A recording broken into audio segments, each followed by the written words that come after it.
Le temps est proche. Le dernier livre du Nouveau Testament, l'Apocalypse ou la révélation de Jésus-Christ, est le dévoilement de quelque chose qui est caché. Le livre de l'Apocalypse contient des signes des temps.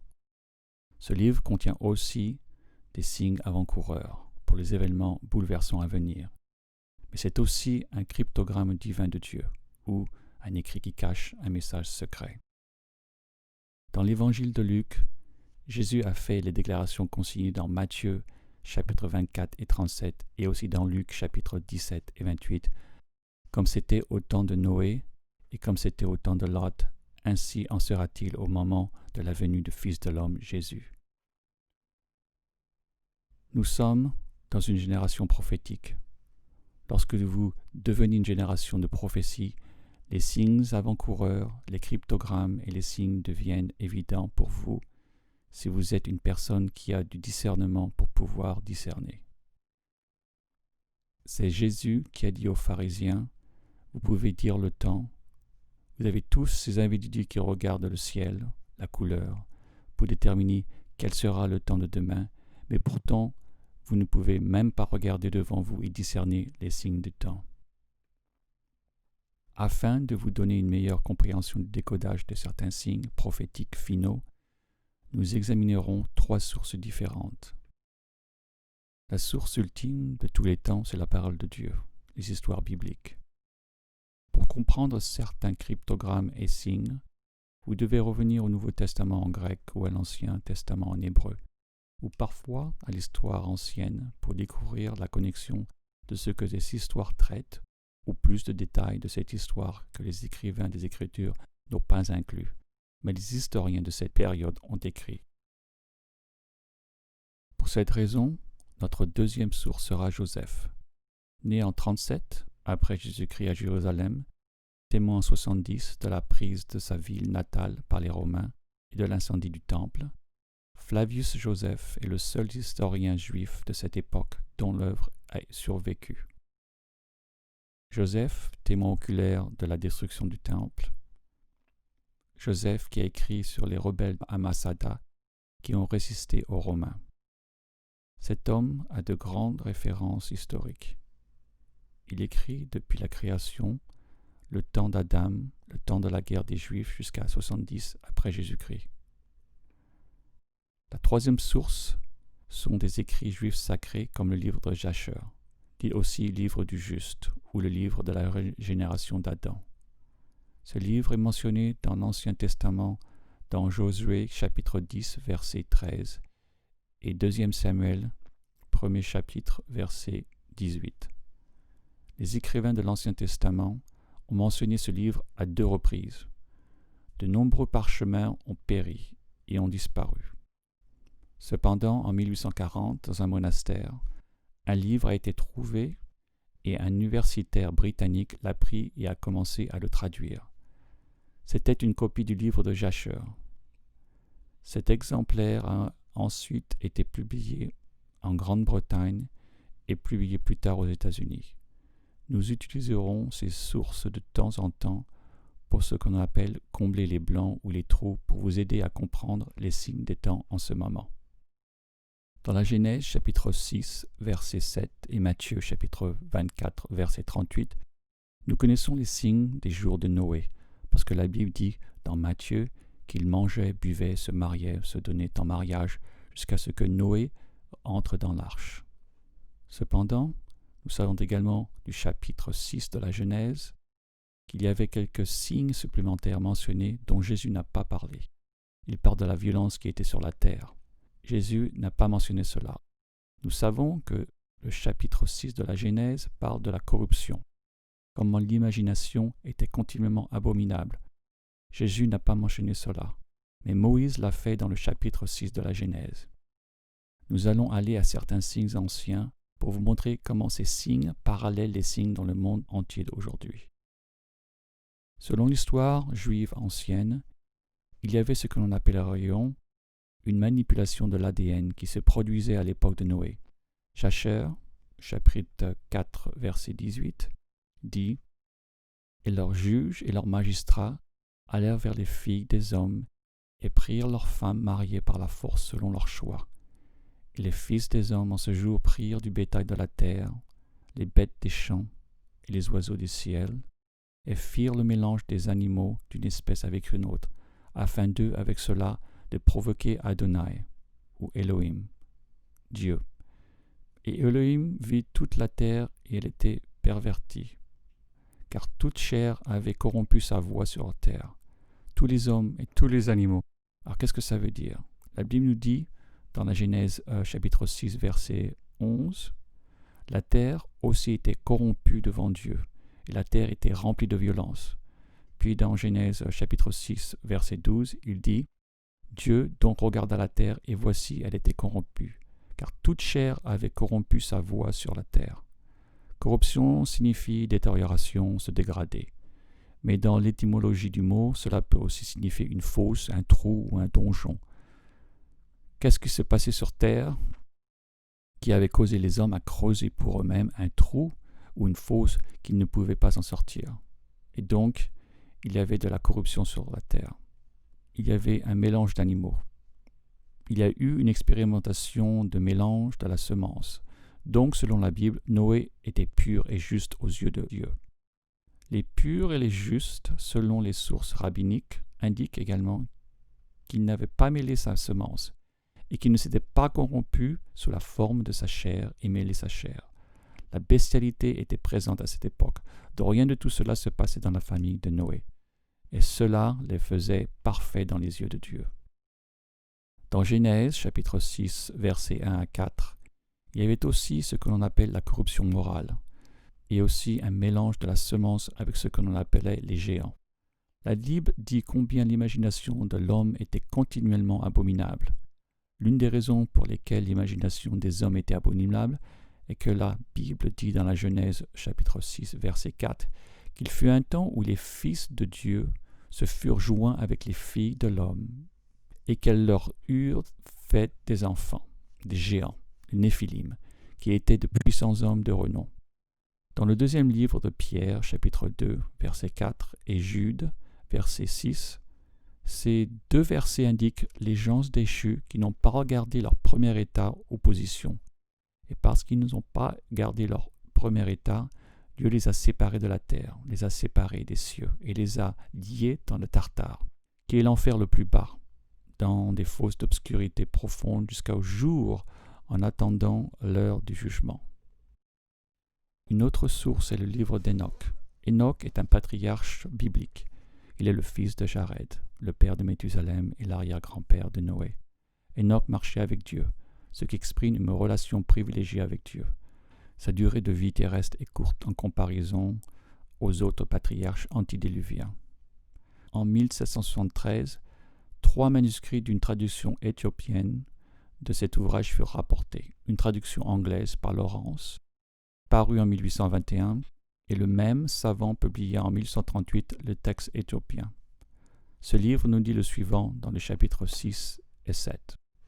Quand les enfants des hommes se furent multipliés dans ces jours, il arriva que des filles leur naquirent élégantes et belles. Et lorsque les anges, les enfants des cieux, les eurent vues, ils en devinrent amoureux, et ils se disent les uns les autres, « Choisissons-nous des femmes de la race des hommes, et ayons des enfants avec elles. » Alors Samiasa, leur chef, leur dit, « Je crains bien que vous ne puissiez accomplir votre dessein, et que je ne supporte seul la peine de votre crime. » Mais ils lui répondirent, « Nous vous le jurons, nous nous lions tous par de mutuelles exécrations. Nous ne changerons rien à notre dessein, nous exécuterons ce que nous avons résolu. » En effet, ils jurèrent et se lièrent entre eux par de mutuelles exécrations. Ils étaient au nombre de 200, qui descendirent sur Aradis, situé près du mont Armon. Le sommet de ce mont se situe à la frontière entre la Syrie et le Liban. Cette montagne avait été appelée Armon parce que c'est là qu'ils avaient juré et s'étaient liés par de mutuelles exécrations. Voici le nom de leurs chefs, plusieurs chefs. Samiasa, leur chef, Urakabaramel, Axabia, Tamiel, Ramuel, Danel, Azakil. Donc il y a plusieurs noms. Tels furent les chefs de ces 200 anges, et le reste étaient tous avec eux. Donc, ils se choisirent chacun une femme, ils s'en approchèrent et ils cohabitèrent avec elle. Et ils leur enseignèrent la sorcellerie, les enchantements et les propriétés des racines et des arbres. Et ces femmes conçurent et elles enfantèrent des géants, dont la taille avait 300 coudées. Ils dévoraient tout ce que le travail des hommes pouvait produire, et il devint impossible de les nourrir. Une coudée, c'est entre 44 et 52 cm. Alors ils se tournèrent contre les hommes eux-mêmes, afin de les dévorer. Et ils commencèrent à se jeter sur les oiseaux, les bêtes, les reptiles et les poissons pour se rassasier de leur chair et se désaltérer de leur sang. On a vu aussi qu'il y avait quelque chose dans le livre de Zacher qui parle du mélange de la semence avec la bête et les hommes. Mais il y avait aussi un autre mélange entre les fils de Dieu et les filles des hommes. Le fils de Dieu, c'est Béné Elohim. Il est mentionné 4 fois dans le livre de la Genèse et dans le livre de Job. Et dans le contexte de ces références, il peut se référer, selon les 2 sources rabbiniques, et en lisant simplement les textes lui-même, aux anges de Dieu. Il y avait une théorie qui avait été développée et qui remonte à plus de 2000 ans. Les premiers pères de l'Église ont écrit sur cette théorie comment il y avait un mélange de la semence des anges déchus avec les filles des hommes pour produire une race de géants. Il y a 1900 ans, Joséphus écrit à ce sujet. Donc il écrit « C'est pourquoi ils sont retirés leur camp à Hébron. Et après l'avoir prise, ils tuèrent tous les habitants. Il est resté jusqu'à la race des géants, qui avaient des corps si gros et des visages si différents des autres hommes, qu'ils étaient surprenants à la vue et terribles à l'ouïe.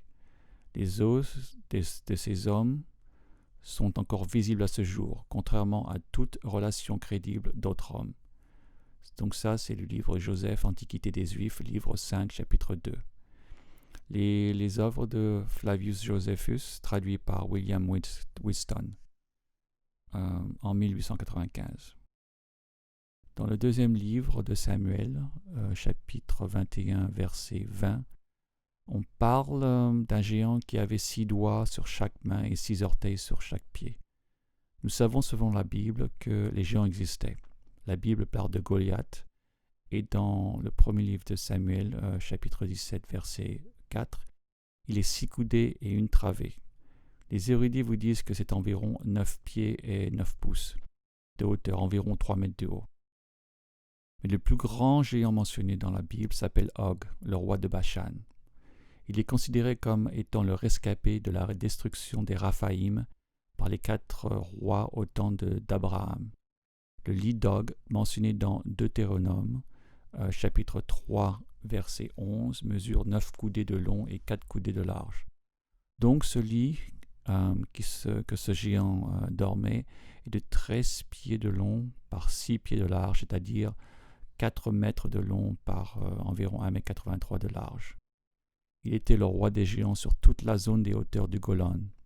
Le château de Nimrod est là qui est aussi la terre des géants et où il y a plus de 3000 dolmens ou tables en pierre qui sont là en haut. Les dolmens sont ceux que vous voyez à Stonehenge en Angleterre.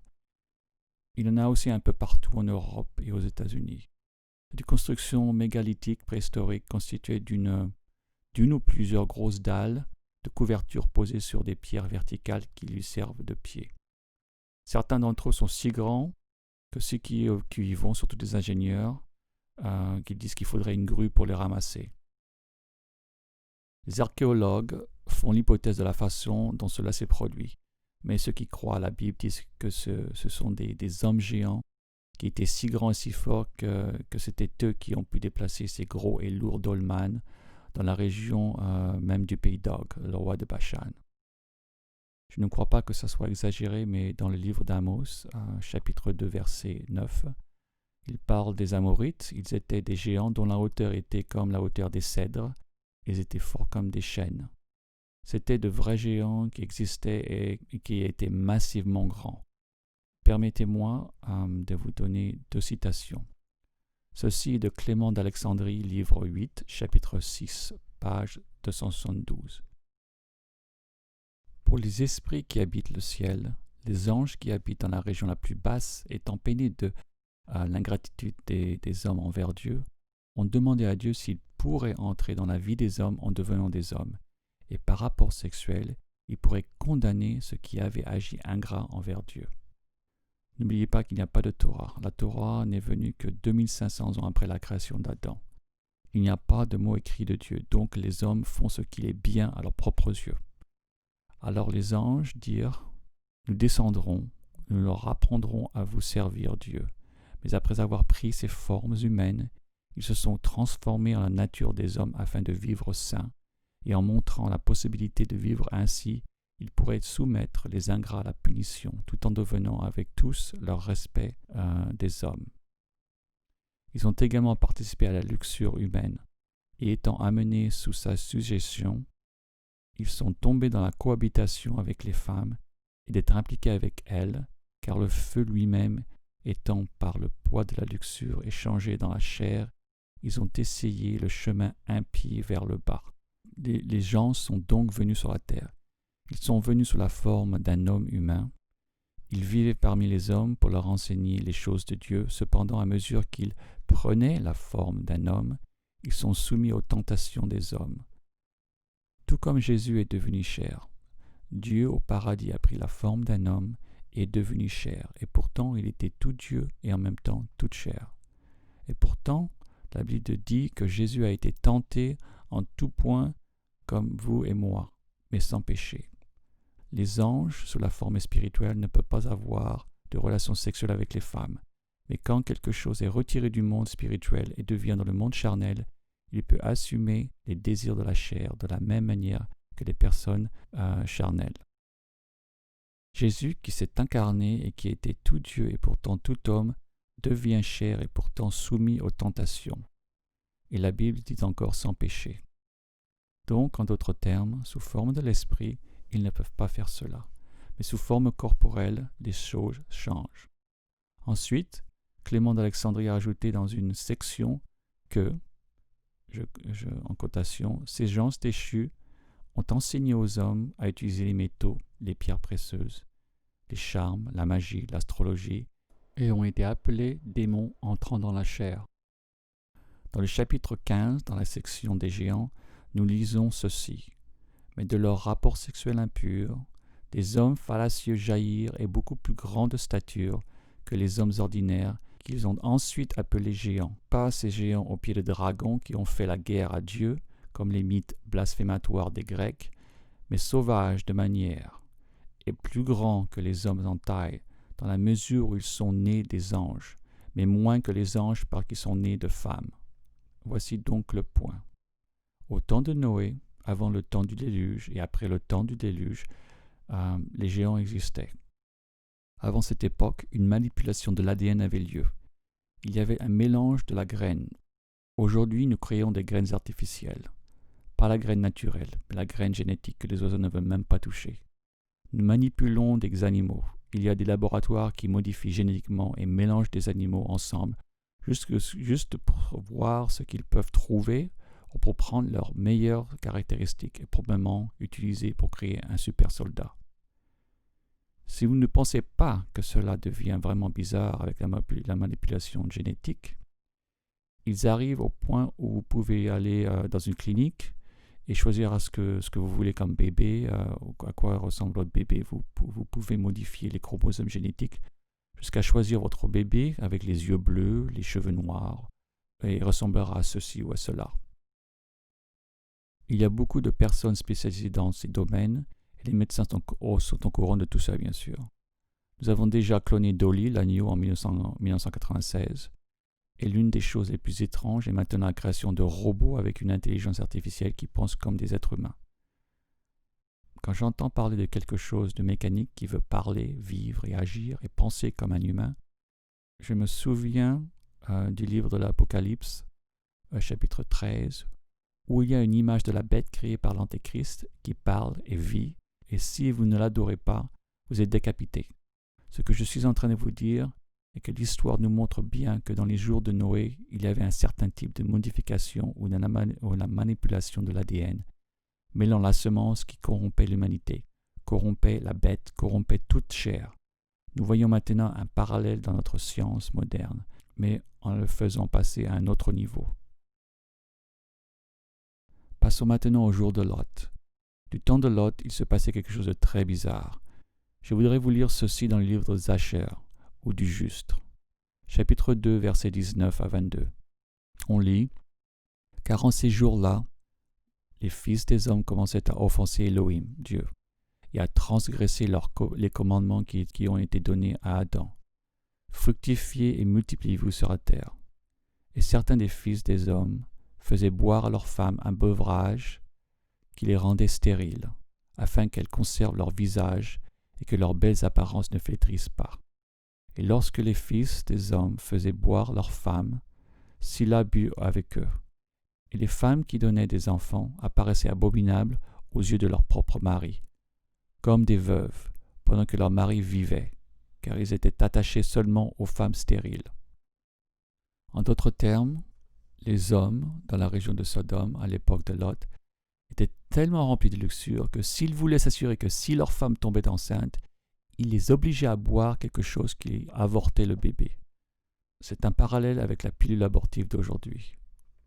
Au bord de la mer Morte, il y a des plantes avec des fruits appelés la pomme de Sodome, qui sont toxiques. Auparavant, les Bédouins faisaient sécher ce fruit et l'utilisaient pour allumer des feux avec ce fruit particulier. On l'appelle la pomme de Sodome ou la pomme de Sodome parce qu'ils prendraient un peu de substance et la mélangeraient, et si une femme en buvait, c'était tellement amer que ça lui ferait avorter son bébé. Donc, s'ils ne voulaient pas que leur femme tombe enceinte, cela provoquerait un certain type d'avortement, celle le buvait. Écoutez ce que Joseph dit dans le livre 4, chapitre 8, verset 4. Les traces ou ombres des 5 villes, c'est-à-dire les 5 villes qui ont été détruites par Dieu, y compris Sodome et Gomorrhe, sont encore à voir ainsi que les cendres poussant dans leurs fruits, lesquels fruits ont une couleur comme s'ils étaient propres à être mangés. Mais si vous les cueillez avec vos mains, ils se dissolvent en fumée et en cendres. Donc l'histoire sacrée nous dit que quelque chose d'étrange se passait. Si à l'époque de Lot, il y avait une méthode pour se débarrasser de grossesse, alors il y aurait une répétition dans les temps avant la venue du Seigneur, où il fournirait des moyens de se débarrasser d'une grossesse, comme la pilule ou un avortement régulier. Nous voyons donc des parallèles ici. Passons maintenant au jour de Noé ou de Lot, au temps de Jésus. Au temps de Jésus, il y avait aussi la mort des enfants. Vous connaissez l'histoire des sages qui sont allés voir le roi Hérode le sage. Jésus était désigné parce que la Bible disait qu'ils avaient rendu visite dans la maison. Et la Bible nous dit qu'ils s'étaient occupés parce que c'était la saison des impôts. Mais ils sont restés à Bethléem après la naissance de Jésus, qui était la ville de David. Alors les sages vont voir Hérode et lui disent « Nous avons vu une étoile à l'est, un signe cosmique céleste. Et cette étoile indique, par la lecture des cieux, qu'un roi est né en Israël. Nous voulons venir l'adorer et nous suivons l'étoile. » Alors Hérode appelle et demande à ses savants où le roi des Juifs va naître. Eh bien, il y a une écriture dans Michée qui dit que c'est à Bethléem. Les sages donc se rendent donc à Bethléem. Ils entendent l'histoire. La nouvelle est déjà sortie. Les bergers ont déjà fait passer le mot partout à Bethléem. Les gens sont même venus. Ils ont dit qu'ils avaient vu aussi cet enfant où il se trouvait. Les 3 mages donc sont entrés dans la maison où se trouvait le Christ. Quand il fut temps pour eux de partir, ils ont reçu un avertissement d'un ange de Dieu de ne pas retourner à Hérode et de ne rien dire de tout cela, de tout ce qu'ils avaient vu et appris sur le bébé juif. Donc les sages sont allés dans une autre direction. Mais Hérode s'est senti totalement moqué. Et donc voici ce que la parole du Seigneur a dit dans Matthieu, chapitre 2, verset 16. Alors Hérode, voyant que les sages s'étaient moqués de lui, fut fort en colère, et il envoya tuer tous les enfants qui étaient à Bethléem, et dans tout son territoire, depuis l'âge de 2 ans et au-dessous, selon le temps dont il s'était exactement informé des sages. Donc le fait et que Bethléem était une très petite ville, mais la Bible et la prophétie de l'Ancien Testament Jérémie qui dit qu'une voix de Rama était entendue. Rachel pleure pour ses enfants qui ne le sont pas. Maintenant, lorsque les bébés sont tués, l'écrivain évangélique cite ce verset comme un accomplissement de ce verset avec le massacre des nourrissons. Voici ce que vous devez comprendre. Tous les enfants de moins de 2 ans ont été tués. En particulier, les garçons de moins de 2 ans ont été tués par des soldats romains en vertu du décret d'Hérode. Je ne sais pas combien de personnes ont été tuées, mais l'Église orthodoxe dit quelque chose comme 14 000 enfants. La plupart des érudits pensent que c'était plusieurs milliers. Ce que vous devez comprendre, c'est qu'à l'époque de Noé, il y avait des signes spécifiques. Le mélange de la graine, le mélange de l'ADN. Maintenant, nous découvrons, au temps de Lot et aussi au temps de Christ, comment ils ont permis le meurtre d'enfants, non seulement dans l'utérus, mais le meurtre d'enfants une fois qu'ils étaient dans les bras de leur mère. Donc, que pensez-vous de cette bataille spirituelle? Parce que ce qui est si intense a provoqué un tel combat dans plusieurs nations. Il doit y avoir un raisonnement spirituel derrière cette guerre. Si nous remontons à l'époque de Lot, il y avait une perversion dans toute la ville. On a dit que les vieillards et les jeunes hommes s'étaient réunis dans la ville pour essayer d'avoir des relations sexuelles avec les hommes qui étaient dans la maison de Lot, qui étaient en fait des anges, qui avaient pris la forme de chair humaine, parce que la Bible dit d'être prudent en divertissant les étrangers, parce que certains ont diverti inconsciemment des anges. Qu'est-ce que ça veut dire? Que les anges peuvent prendre une forme humaine? Oui, ils peuvent ressembler à un être humain. C'est ce qui s'est passé au temps de Lot. Donc vous voyez qu'il y avait une perversion où les personnes âgées pervertirent les jeunes hommes. Les jeunes hommes participaient, mais les personnes âgées font que cela arrive. J'essaie de vous montrer les parallèles de ce jour ancien avec nos jours d'aujourd'hui. Il n'y a rien de nouveau sous le soleil. Pourquoi le roi Hérode voudrait-il tuer tous les enfants de moins de 2 ans? Parce qu'il y avait un plan de rédemption qui a été établi à partir du chapitre 3 de la Genèse, verset 15, où la semence de la femme allait écraser la tête du serpent. Et selon le prophète Daniel, il y avait un laps de temps où le Messie devait être coupé et tous ces délais entraient en collision et se réunissaient. Et l'ennemi savait que quelque chose se passait parce que chaque fois que des anges se présentaient au-dessus de la ville de Bethléem et commençaient à chanter à propos d'un roi, alors vous savez que quelque chose est en préparation. Alors Lucifer arrive et dit de tuer tous les bébés, parce que si nous tuons les bébés, nous pourrons arrêter le roi, nous pourrons arrêter le royaume. Dieu ne pouvait pas être renversé lorsque le diable a essayé de le renverser lorsque Satan a pris 1/3 des anges. Alors Dieu l'a chassé des cieux et Jésus a dit que « Je voyais Satan tomber du ciel comme de la foudre ». Cela fait 6000 ans depuis la création d'Adam. Et le diable n'a toujours pas appris sa leçon que vous ne pouvez pas dominer Dieu. Il y a un autre parallèle comme les hommes travestis. Deutéronome chapitre 2, verset 5 dit « La femme ne portera pas ce qui appartient à un homme, et un homme ne mettra pas des vêtements de femme. » Donc je veux dire, au temps de Moïse, toutes les tenues étaient essentiellement sous forme de robes. Il y avait un trait distinctif cousu dans la conception de la robe d'un homme et d'une robe d'une femme. Moïse disait que les hommes ont un certain style. Ils sont reconnus comme un homme quand ils ont ce style. Les femmes ont un autre style, un certain style. Et donc n'échangez pas ces deux styles. L'une des raisons pour lesquelles Moïse a écrit ceci était parmi les nations païennes. Si une femme ne pouvait pas tomber enceinte, elle se mettait des vêtements d'homme. Cela inspirait les dieux païens, leur idole, pour l'aider à avoir un enfant. C'était une tradition vraiment étrange qui s'est développée.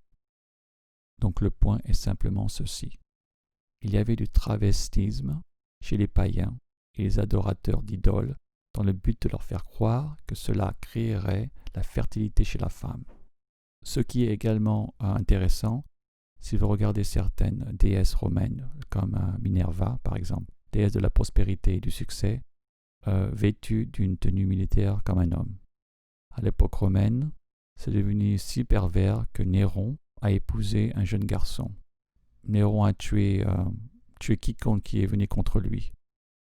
Et il a même tué sa femme. Et donc il a vu un garçon dont le visage ressemblait à sa femme, donc il a épousé ce jeune garçon. Le fait est qu'à la période gréco-romaine, il y avait des hommes qui s'habillaient comme des femmes. Avant que Lot ne s'échappe de Sodome, 3 choses se sont produites, 3 signes avant-coureurs majeurs. Le premier signe avant-coureur était une perversion sans retenue. Les hommes qui ont frappé à la porte de Lot ont dit que si vous ne nous donnez pas les hommes que nous voulons, nous ferons pire avec vous que ce que nous allons faire avec eux. En gros, les pervers voulaient violer Lot, et si Lot ne leur donnait pas ce qu'il voulait, ils allaient le poursuivre physiquement. Lorsque Lot va avertir ses filles et ses gendres à Sodome que le jugement arrive, ils se moquent de lui. Donc, le deuxième signe avant-coureur est les jugements moqueurs. Ces moqueurs ne sont pas tellement des croyants. Les moqueurs sont des gens qui étaient censés être des croyants. Le dernier signe avant-coureur est le jugement sélectif. N'oubliez pas que Dieu n'a pas détruit les 5 villes. Il a détruit Sodome et Gomorrhe, Abza, Zébouline, mais une petite ville nommée Zoar, il l'a épargnée. L'ange de Dieu a dit ceci à Lot.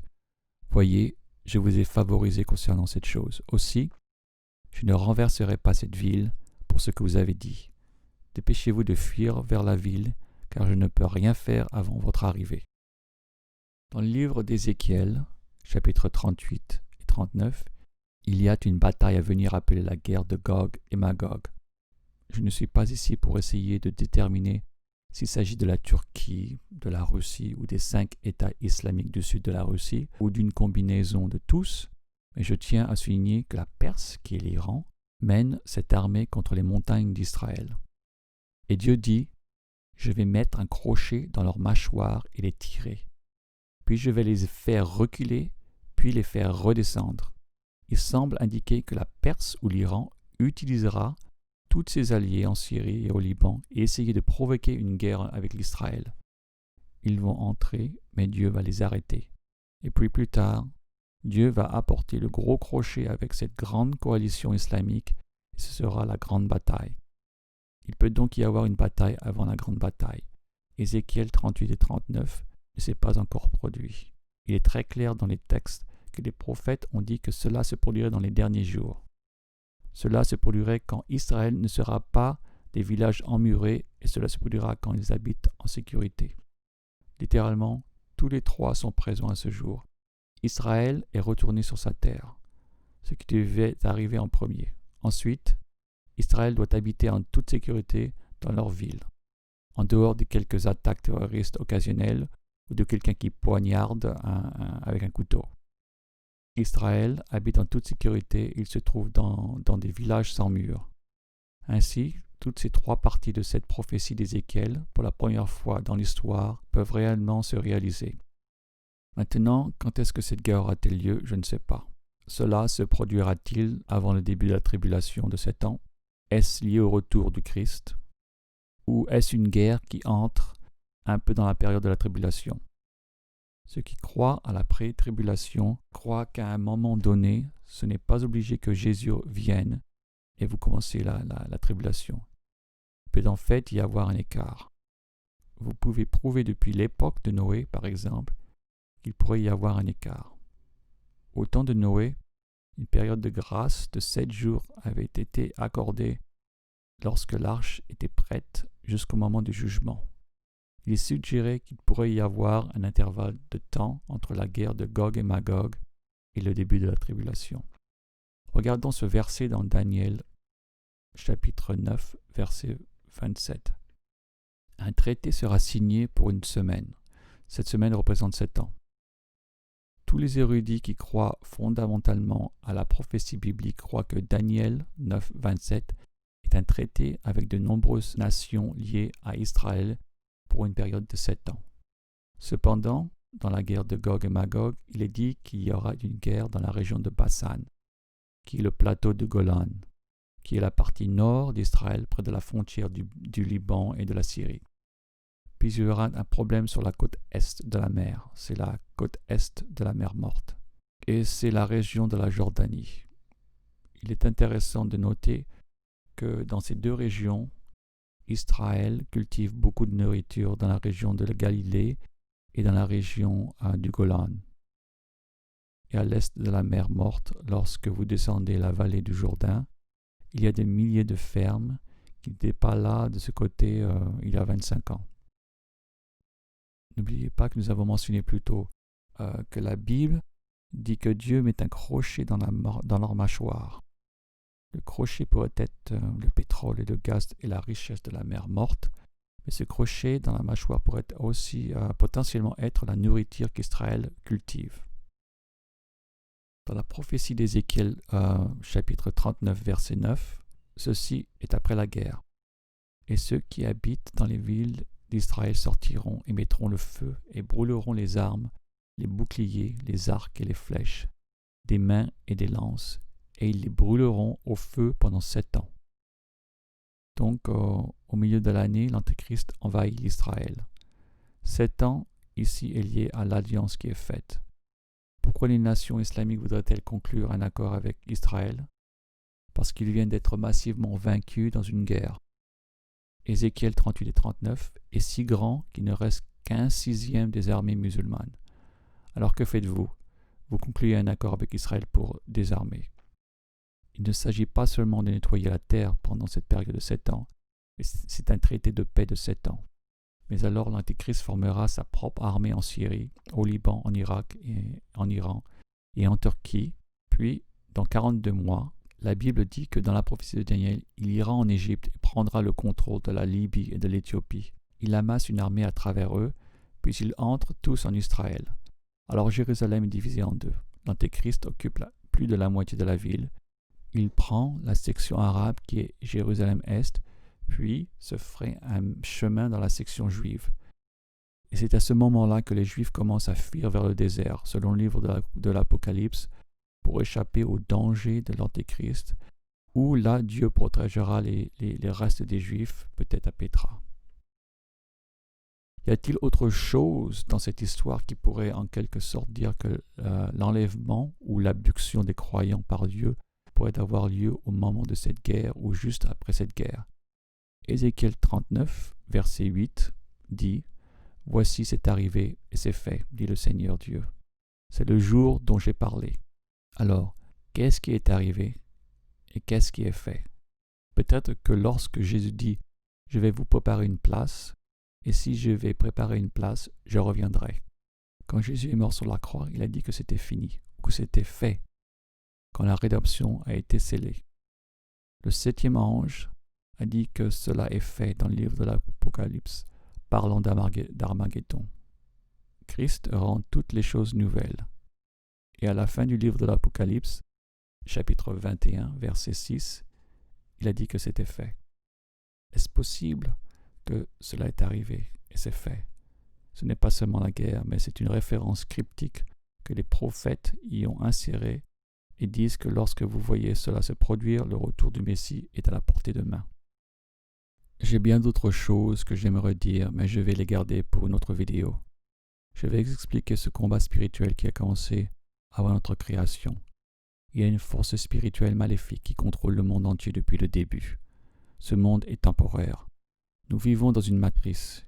Il y a un tout nouveau monde dans une autre dimension qui nous entoure.